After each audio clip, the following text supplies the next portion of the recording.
Hola a todos, bienvenidos al cubículo. Hola amigos, ¿qué tal? ¿Cómo están? Qué bueno que nos acompañan aquí en este programa El Cubículo. Ya estamos aquí los dos, el buen José Manuel.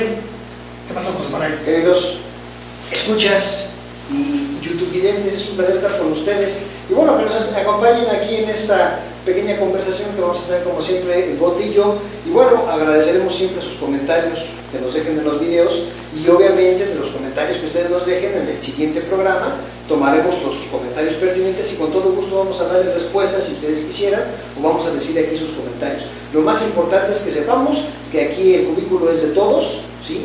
Y que vamos a tratar de dar la mayor cantidad de voz posible a todos ustedes, queridos compañeros. Bueno, pues vámonos de volada al tema. ¿Qué tienes? ¿Qué tenemos? Oye, el asunto sirio. El asunto sirio viene a ser como una especie de, otra vez, la repetición de la misma historia.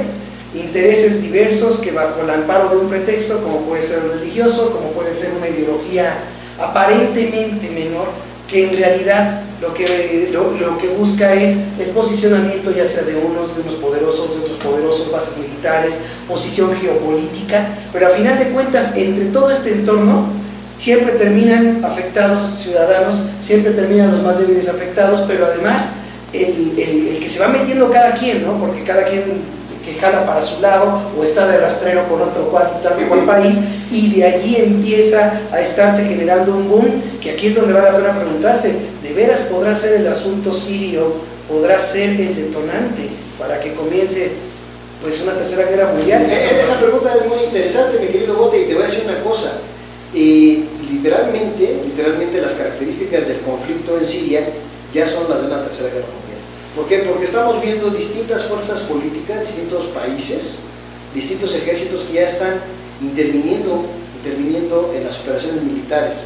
¿Sí? Vemos que está ahorita literalmente ya formados dos bandos. En uno vemos que está ya oficialmente el ejército sirio, el ejército leal a Bashar al-Assad.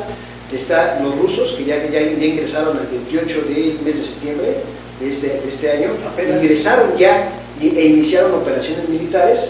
También sabemos, se ha informado que también el ejército iraní entró por tierra, esto es una cosa inédita, ¿sí? Que entraron caminando el ejército iraní. Sabemos también que está implicado también Irak del lado también de los rusos, ¿sí? Que también ya está prestando su territorio para que el ejército ruso establezca ahí sus bases militares aéreas. Entonces ya estamos viendo ahí con la posibilidad, también se ha mencionado mucho, que probablemente los chinos también se agreguen a este grupo de Irán, Rusia, Irak y el mismo gobierno sirio. Por el otro bando están los Estados Unidos. Ya también recientemente hubo un bombardeo por parte del ejército francés a posiciones del ejército sirio. Está toda la OTAN, los Estados Unidos, y también está en este caso el ejército de Israel. También, entonces ya estamos viendo que ya no es un conflicto de dos o tres países, sino que ya es un conflicto ya bastante más multinacional. Exactamente, las dimensiones de este conflicto son tan grandes, queridos escuchas, videntes, son tan grandes que nosotros podríamos pensar en algún momento, como se ha manejado, que es un interés muy grande por el petróleo, pero la cosa ya no es así. Ya más allá. Se especula mucho que esto es una guerra santa, en la que están interviniendo principalmente ideologías de tipo religioso. ¿Sí? Los bandos están identificados por determinadas religiones. Por un lado tenemos a los cristianos ortodoxos rusos, junto con el mundo musulmán, específicamente contra los judíos sionistas, identificados principalmente por el gobierno de los Estados Unidos, por los gobernantes y los dirigentes de la OTAN, que muchos de ellos tienen raíces sionistas, judíos sionistas, y el gobierno de Israel. Entonces, aquí es donde viene esta cuestión que es muy interesante.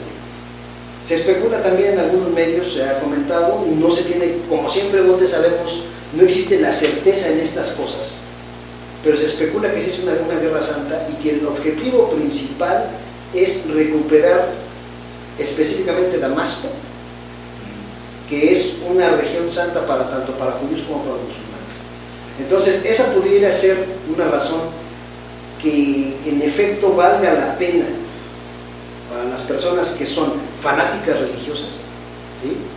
De llevar una guerra hasta las últimas consecuencias. Literalmente ya estamos en una guerra mundial, falta por definirse algunos otros países que tarde o temprano también van a intervenir, ¿sí? Y obviamente también es necesario ver si el conflicto se va a quedar únicamente en la región siria o se va a extender. O se va a extender a otras naciones. Es muy interesante esto y tenemos que estar muy al tanto. ¿Por qué? Porque aunque los medios oficialmente no hablan de una tercera guerra mundial, el conflicto ya tiene estas características. Sí. Incluso en algún momento se especulaba también por allí, Bote, habrás escuchado, o bueno, creo que esto no se especuló tanto, me parece que fue oficial, que se hablaba de que la intervención del ejército mexicano en apoyo a fuerzas de la OTAN, ¿no? Sí. ¿Sí?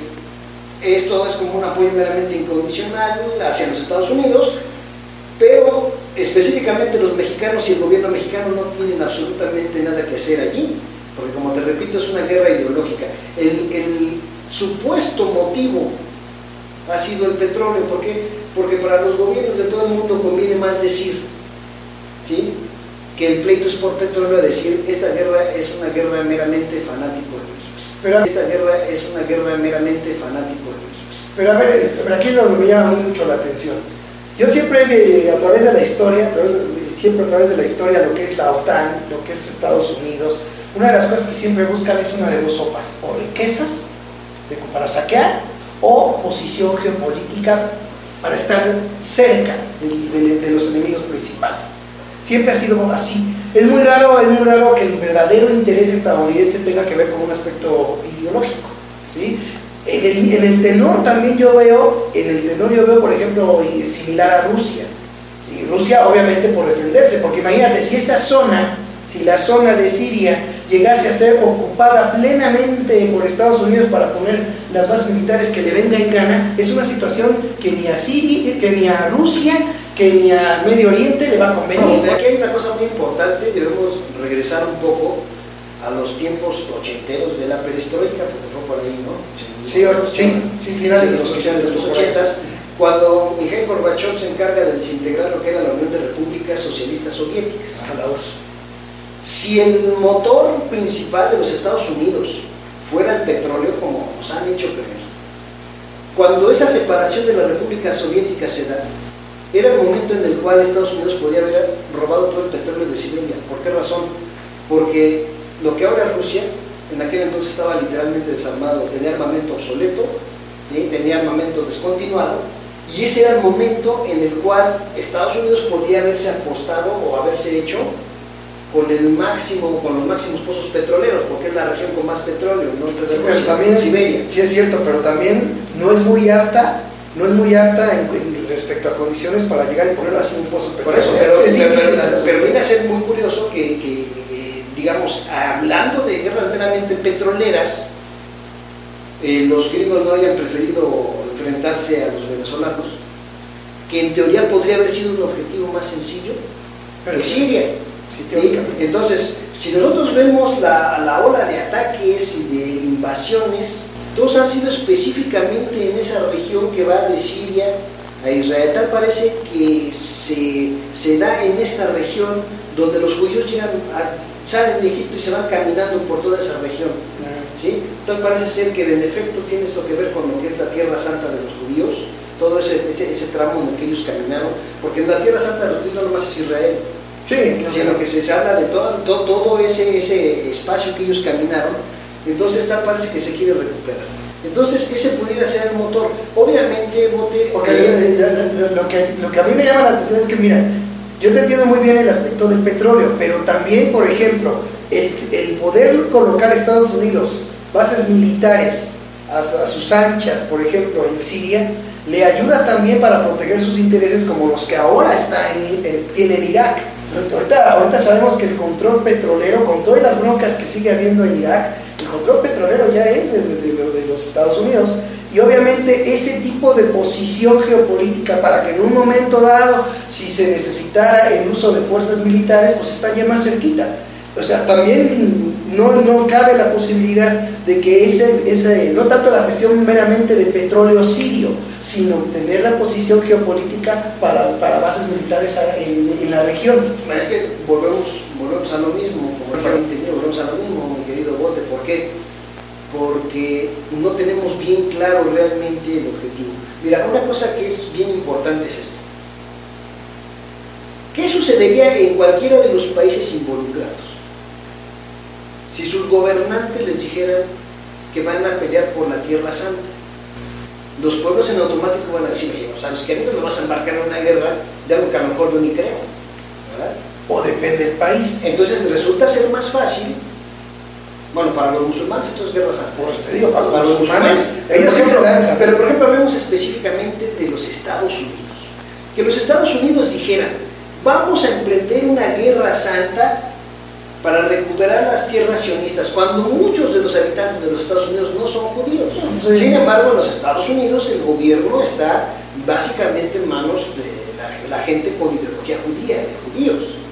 ¿Sí? Ellos están utilizando a la gente de los Estados Unidos y ese poderío militar para un objetivo que es meramente sionista, que es meramente judío. Obviamente ellos no van a decirle a los habitantes de los Estados Unidos, ¿saben qué? Nosotros queremos una guerra para recuperar las tierras santas que pisaron los hijos de Sion hace miles de años. La gente no lo aceptaría. No lo aceptaría. No. Entonces, a final de cuentas es otra de las posibilidades que podemos ver nosotros en el conflicto. No está tan disparado, quienes lo han dicho ya varios medios, varias personas han comentado que esta pudiera ser la finalidad, ¿sí? Y no me parece tan disparado, me parece una posibilidad, me parece que a veces la cuestión ideológica y religiosa puede llegar a tener un peso muy grande, ¿sí?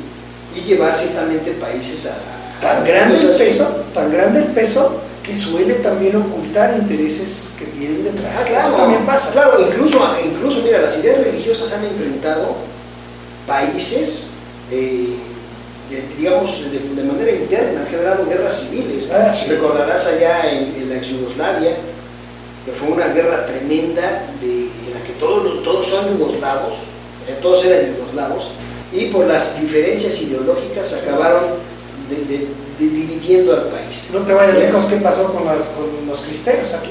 Exactamente.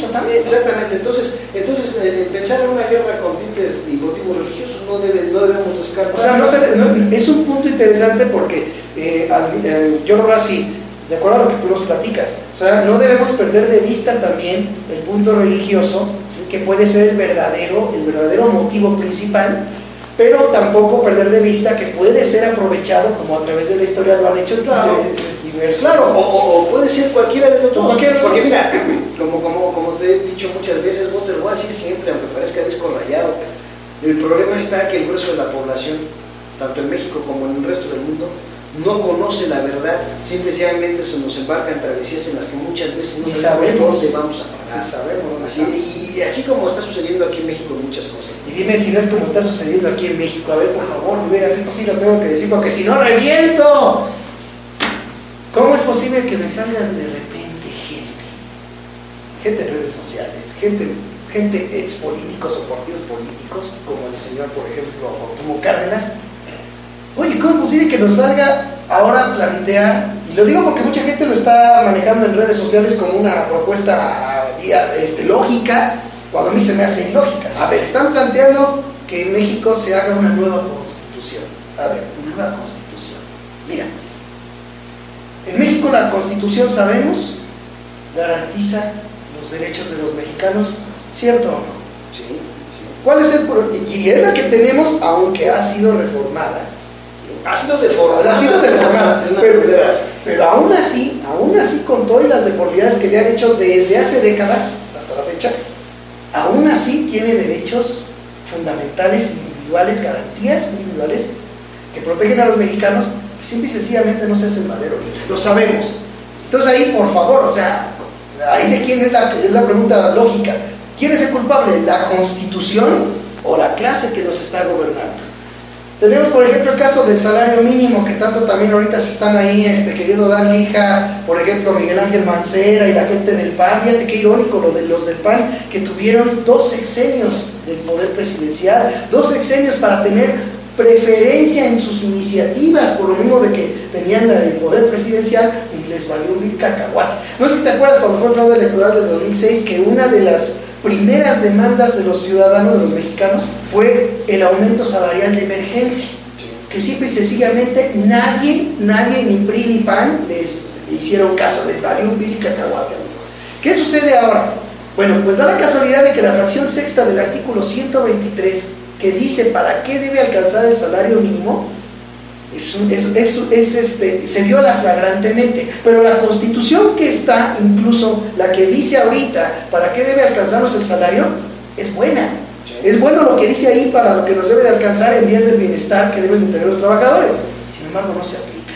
Yo le diría a Cuauhtémoc Cárdenas y a todos esos ilusos que se dejan llevar, que qué casualidad, también lo comento, qué casualidad que justo cuando las encuestas empiezan a dar como puntero inminente, como casi prácticamente, si fueran las elecciones hoy sería contundentemente ganador Andrés Manuel López Obrador, nos sale de repente un grupo conservador de gente de derecha, sale con que quieren hacer un frente que para promover otras alternativas ciudadanas, independientes. Ya sabemos, ¿qué acaba de decir el Bronco? Tanto cantante, según con el pueblo y que en la defensa de la gente y que quién sabe qué, y sale prácticamente a decir el Bronco que no hubo fraudes electorales, que el de 2006 no fue fraude electoral, que el de 2012 tampoco, que no ha habido fraudes electorales, que ha sido, fíjense nada más amigos, que ha sido simple y sencillamente que Andrés Manuel no ha sabido ganar. No, mira, lo que pasa es que es obvio que en este caso este señor Bronco, que ya se sabe pues que él es un priista de hueso colorado, que supo de 30 años. Sí, que supo aprovechar la ocasión, obviamente de una forma u otra le quiere lavar la cara a los políticos anteriores. Pero mira, Bote, volviendo a este asunto de la nueva Constitución, es algo ridículo, te voy a decir por qué. Y anacrónico, porque la Constitución política de 1917, que es la que emana de la Revolución Mexicana, garantizaba ciertamente todo lo que ahora se conoce como los derechos humanos. ¿Sí? En aquel entonces se les llamó las garantías individuales, ahora se les llama derechos humanos, pero los garantizaba ya esa Constitución.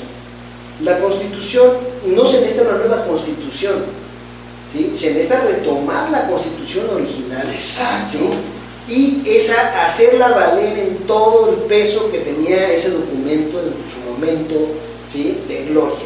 La Constitución mexicana, política de los Estados Unidos mexicanos, se ha considerado un ejemplo de constitución en el mundo, ¿sí? Entonces, a mí me parece lamentable que aparezca Cuauhtémoc Cárdenas, porque este señor tiene la cualidad de aparecer en el momento justo para meterle el pie a López Obrador, y no me vas a dejar mentir.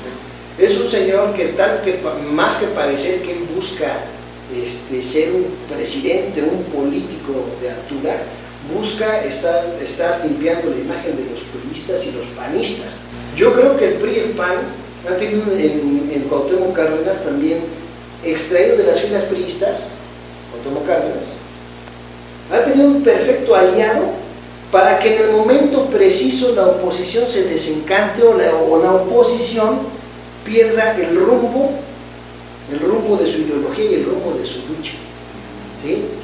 Y eso lo hemos visto. Cuauhtémoc Cárdenas ha aparecido siempre como el gran divisor de la izquierda, y él es el gran divisor, y sin embargo los medios y todos los demás, gente en las redes sociales, se pone a decir que es López Obrador el que divide la izquierda. ¿Por qué? Porque los mexicanos no nos quitamos la idea de que el Junior va a seguir los pasos del padre, ¿sí? Y eso es un absurdo. Tenemos que aprender que los hijos de grandes personajes no garantizan las grandes acciones que hicieron sus padres. Exacto. Al contrario, fíjate que estamos viviendo una época de política de juniors, en la que los juniors, como ellos no lucharon, como ellos no tuvieron que partirse la mandarina para abrirse camino, sino que ya nada más llegan y los pusieron así, muy cómodamente, ya están allí. Realmente una característica de los juniors de la política es su inconsciencia social, ¿sí? Una inconsciencia social enorme. Por ejemplo, en el caso de la hija de Beltrones, Cimanefao Beltrones, ha demostrado ser muy inconsciente y muy indiferente a las necesidades de las mayorías. ¿Qué podemos esperar de su hija cuando ella no ha enfrentado esa situación, ¿no? Entonces, aquí lo que necesitamos los mexicanos es en algún momento sacudirnos la idea política de que Cuauhtémoc Cárdenas va a ser como su papá, porque está clarísimo que ya no fue. No es y no va a ser. No va a ser jamás. No va a ser, ¿por qué? Porque Cuauhtémoc Cárdenas, como buen junior, es inconsciente de la real situación de la sociedad porque él no la vivió como la vivió su papá. Es que pertenecen, ¿sabes qué? A la clase política, pertenecen a la clase política que ya se dedica en todo a que la política sea un negocio y se acabó. Antes también los políticos lo hacían, pero antes había un poco de conciencia, ¿no? ¿Sabes qué? Mira, pues como quiera que sea, pues vamos a hacer esto y lo otro, pero también debemos de conservar pues el apoyo popular, ¿no? Y antes ahora ya está, la clase política está ya tan echada a perder que basta, y eso el mismo pueblo le ha dado lugar, porque ahorita los políticos de hoy en día ven, el negocio de la política es que obtenga votos. ¿Y cuál es la mejor vía para obtenerlos? Que en televisión me pongan bonito, guapo, y con eso ya se obtiene. No, y también eso es donde estamos mal también. Y también apuestan a poner personajes supuestamente populares, ¿no? Pues acabamos de ver ahorita que ponen como diputada plurinominal a Carmen Salinas. Ah, ¿por qué crees que fue plurinominal? Una característica que deberíamos nosotros de exigir en un político es la honorabilidad, la honradez, dos principios, ¿sí? Porque si no tienen esas características, ¿qué podemos esperar de sus decisiones? ¿Sí? No es para nada bueno ni para México, ni para ningún país, esto no aplica nada más aquí, no es para nada bueno votar por el popular o por el personaje de la televisión. Claro que no. Porque también por ahí está el caso de Cuauhtémoc Blanco, que no, hija, no. Mira, Cuauhtémoc Blanco como futbolista habrá sido muy bueno, nadie le quita que fue un muy buen futbolista. Eso es cierto. Pero como político ya está dejando mucho que desear en... Es que votas por él como futbolista, cuando a pesar, ahí están los ejemplos evidentes, ha habido deportistas que se meten de comentaristas y la verdad es nefasto lo que comentan, ¿sí? O sea, también ha habido deportistas que se meten en ámbitos de política o de servidores públicos y ¿qué hicieron? O sea, y no hay necesidad ni de mencionar nombres, simplemente pues plantear esta situación. A final de cuentas, el hecho de que el propio Cuauhtémoc Cárdenas y otros, incluso en las redes sociales, te pongan a apoyar una idea de hacer una nueva constitución, es lavarle la cara a los actuales, no solamente a los anteriores, a los actuales funcionarios públicos, políticos, legisladores que han fallado este país. Y déjate todavía, Bote, mucho peor que las lavadas de cara, queridos mexicanos, mucho peor que las lavadas de cara.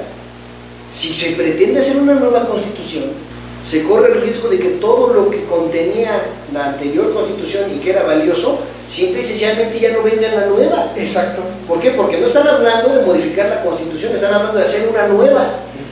Y entonces si vas a hacer una nueva estás esperando o pretendes hacer un producto, por decirlo así, un producto, hablemos más de un documento diferente al original, que estaba muy bien. Aquí lo que se tiene que hacer, señor Cuauhtémoc Cárdenas, es, si usted todavía conserva el peso político, que parece que todavía tiene sus fans, ¿verdad? Y muchos, yo les sugeriría al señor Cuauhtémoc Cárdenas que aprovechando ese peso político que conserva y ese número de fans que lo van a seguir incondicionalmente hasta si se avienta una mujer, que mejor proponga, ¿verdad?, que se revoquen o que se eliminen las reformas que se le han hecho a la Constitución y que la Constitución quede en su estado original y que el propio, como su padre, el general Lázaro Cárdenas, la tuvo en sus manos y la hizo valer en beneficio del pueblo. Esa Constitución que su papá, el general Lázaro Cárdenas, utilizó en beneficio del pueblo es la que usted debe de buscar que vuelva nuevamente.